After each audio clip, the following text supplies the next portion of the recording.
probably got here ahead of you. Good. You know, they're healthy. Oops, sorry. So you want to look at all these? These are our hives. Okay, here, let's start up here if you don't mind. let's see.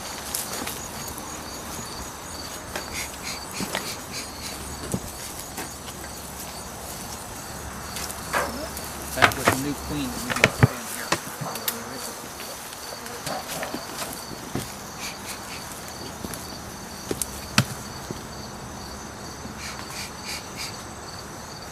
Well, I like to see these 8-frame hives. Why don't you guys all get 8-frame hives? And no bodies either. All the Illinois. We try and tell. I don't like lifting bodies on you.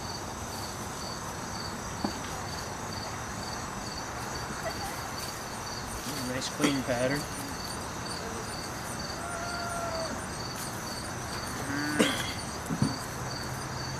Everybody's seen varroa mites, right?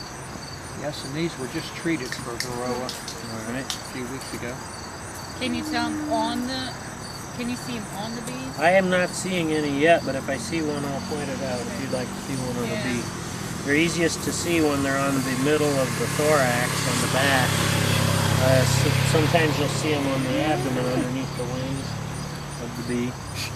And a real easy way to see them is if you find drone brood, just use a capping scratcher and pull the drone brood out.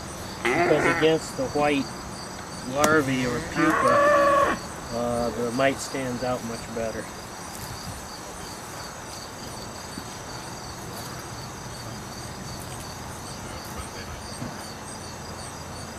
Oh, okay.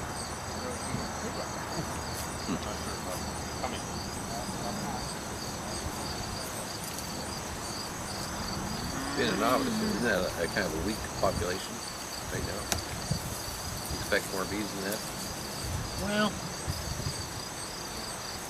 the weather was strange this year. Some hives swarmed and that took the populations down. Yeah, I mean, if this package went in May, you'd expect it to be full of bees. You see how big mine were. All right. This is maybe more what I'd like to see. I was just through my hives and they all have way too many bees. And I think, you know, there wasn't a heavy flow, the weather was cold. And my guess is that the bees weren't out working and they didn't tear their wings up and die. Maybe didn't die off, I don't know. You ever think about getting rid of some bees? Yeah, I did. After I took my honey off, I thought about getting rid of all of them. That's what you mean. No, I was thinking more like... How many hives do you have? It's about 80, give or take. We had the honey princess. She sends her bees to California. She had 4,000 hives and she sends them to California. Is that right? Lets them make almonds? Yep. You automatically go to the center of the middle box. Not necessarily. First box that I find brood in. Yeah. But I know, you know, today when you looked at my hive, you went right to the center part of the thing, and that's where you expected the queen to start laying. Yeah, and you know, I mean, you'll find her everywhere. She can be anywhere. I found one on a queen excluder. I was taking the queen excluders out early this week. If there's a feeder in there, you might be exposed. Oh, Yeah, it's empty. yeah, No. We put it in Wednesday and That's a Friday. good reason to take the inner cover off, right? And Friday I filled it up again, and so it's been 5 days, I'm sure. All the board meals are empty.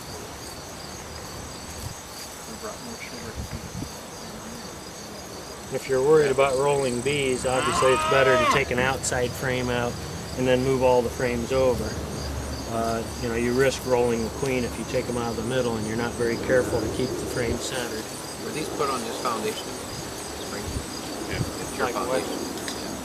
Here's a varroa mite on the back of a bee.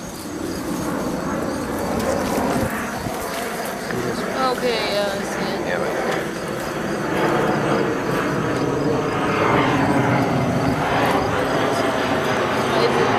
You have to come around the back and look because the sun will be on it then. See the little maroon dot in the middle of the thorax?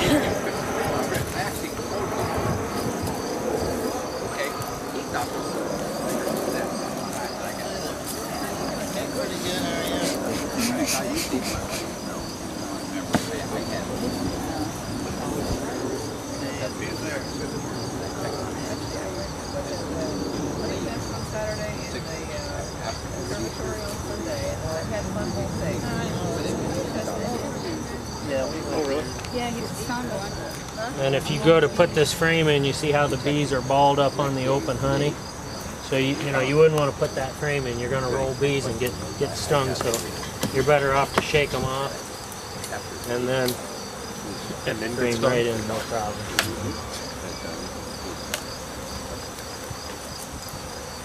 And it's especially important when you have foundation to do what I'm doing here, pushing the frames together to maintain a 1/4 inch bee space.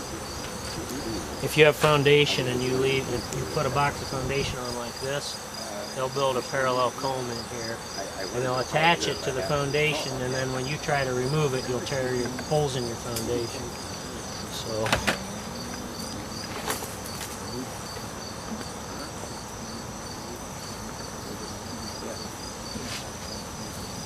What's your diagnosis of these 2 pounds? very low mites.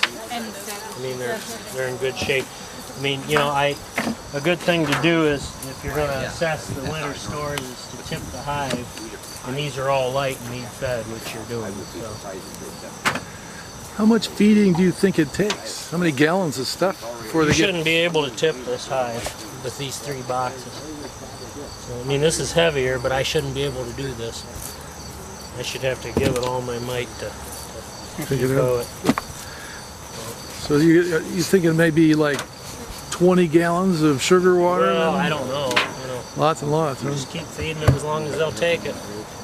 All you're doing by doing that is you're giving them a better boost for next spring. Because whatever they don't eat, those many cells will be filled, and that's that much more that they'll get started in your supers quicker, right? Absolutely. Sugar's a lot cheaper than honey. So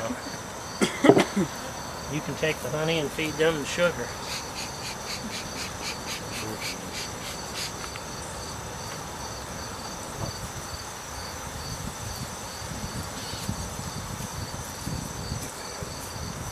Does everybody know what a small hive beetle looks like?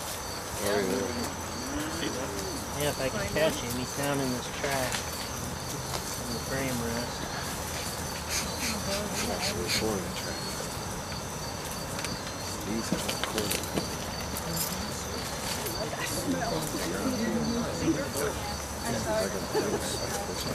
Well, you can see him on line too. Have you had many small hive beetles this year?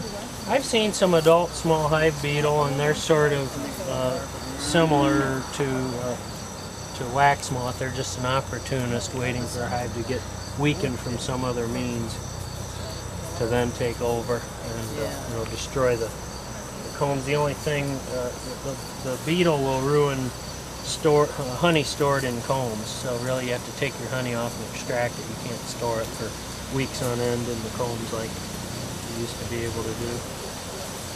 And this is obviously a carniolan queen.